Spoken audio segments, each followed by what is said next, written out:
হযরত উমর ইবনে খাত্তাব রাদিয়াল্লাহু তাআলা আনহু হইতে বর্ণিত আছে যে নবী করিম সাল্লাল্লাহু আলাইহি ওয়াসাল্লাম ইরশাদ করিয়াছেন, যে ব্যক্তির মৃত্যু এমত অবস্থায় আসিবে যে সে আল্লাহ তাআলার প্রতি এবং কিয়ামতের দিনের প্রতি ঈমান রাখে, তাহাকে বলা হইবে যে তুমি জান্নাতের ৮টি দরজা হইতে যে দরজা দ্বারা ইচ্ছা হয় প্রবেশ কর।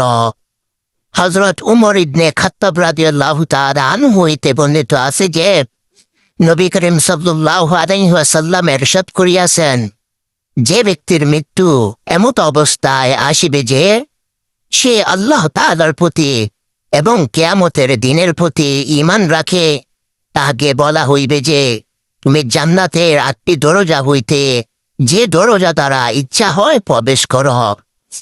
হযরত উমর ইবনে খাত্তাব রাদিয়াল্লাহু তাআলা আনহু হইতে বর্ণিত আছে যে নবী করিম সাল্লাল্লাহু আলাইহি ওয়াসাল্লাম ইরশাদ করিয়াছেন, যে ব্যক্তির মৃত্যু এমত অবস্থায় আসিবে যে সে আল্লাহ তাআলার প্রতি এবং কিয়ামতের দিনের প্রতি ঈমান রাখে, তাকে বলা হইবে যে তুমি জান্নাতের ৮টি দরজা হইতে যে দরজা দ্বারা ইচ্ছা হয় প্রবেশ কর।